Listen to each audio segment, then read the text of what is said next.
Foreign service একাডেমিতে ঐকমত্য কমিশনের বৈঠক শুরু হচ্ছে কিছুক্ষণের মধ্যেই। সেখানে রয়েছেন সহকর্মী সাইফুল ইসলাম রিপন। সাইফুল, ঐকমত্য কমিশনের বৈঠক সম্পর্কে জানাবেন।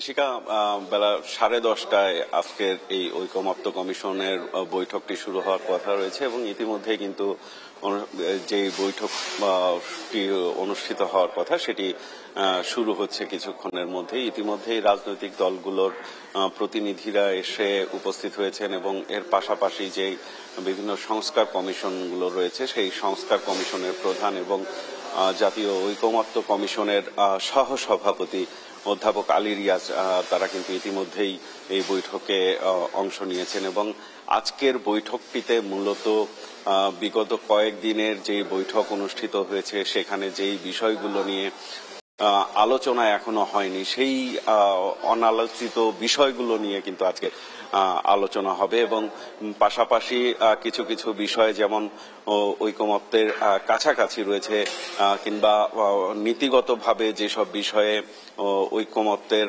জায়গা তৈরি হয়েছে সেই সিদ্ধান্তগুলো কিভাবে বাস্তবায়ন করা হবে সেই বিষয়গুলো নিয়েও কিন্তু আজকে বিস্তারিত আলোচনা হবে। আমরা যেমনটি শুনেছি যে জাতীয় সাংবিধানিক কাউন্সিল নিয়ে যেই আলোচনা শুরু হয়েছিল সেই আলোচনা কিন্তু এখনো অসম্পন্ন রয়েছে। এছাড়া সংসদের উচ্চ কক্ষ এবং নিম্নকক্ষ দ্বিকক্ষ বিশিষ্ট সংসদ ব্যবস্থায় কিভাবে নারী সংরক্ষিত আসনের নারীদের যেই আসন বন্টন সেটি কিভাবে হবে সেই বিষয়গুলো নিয়ে আলোচনা হতে পারে। এছাড়া রাষ্ট্রপতির নিয়োগ প্রক্রিয়া নিয়ে যদিও সবাই এই যে নিয়োগ প্রক্রিয়া সেই নিয়োগ প্রক্রিয়া পরিবর্তনের পক্ষে তারা মত দিলেও কোন প্রক্রিয়ায় সেই নিয়োগ হবে সেই বিষয়গুলো নিয়ে কিন্তু এখনো চূড়ান্ত কোনো সিদ্ধান্ত হয়নি। সেই সব বিষয়গুলো গুরুত্বপূর্ণ বিষয়গুলো নিয়ে কিন্তু আজকে সিদ্ধান্ত হতে পারে। এছাড়া আলোচনার বাইরে যেগুলো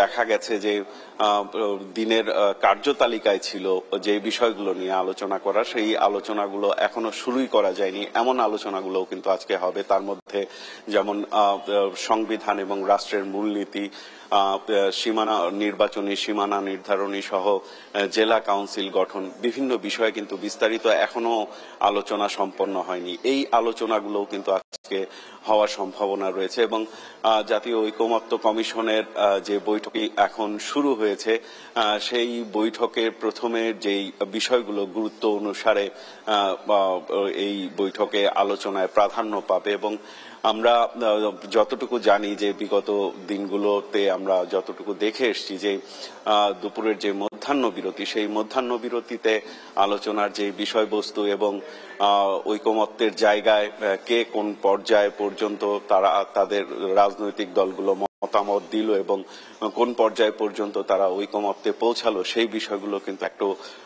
কিছুটা ইঙ্গিত পাওয়া যায় এবং আমরা আজকেও আশা করছি যে দুপুরের মধ্যাহ্ন ভোজের মধ্যে যেই বিষয়গুলো নিয়ে আলোচনা হবে এবং নীতিগত একমতের কোনো জায়গা থাকলে কিংবা দ্বিমতের জায়গাগুলো কিন্তু আমরা রাজনৈতিক দলগুলোর যারা প্রতিনিধি রয়েছে তাদের কাছ থেকে জানতে পারবো এবং আমাদের এখানে যে রাজনৈতিক দলগুলো আমন্ত্রিত রয়েছে এই নিবন্ধিত অনিবন্ধিত রাজনৈতিক দলগুলোর মধ্যে অধিকাংশ রাজনৈতিক দল কিন্তু এই বৈঠকে ইতিমধ্যেই অংশ নিয়েছেন।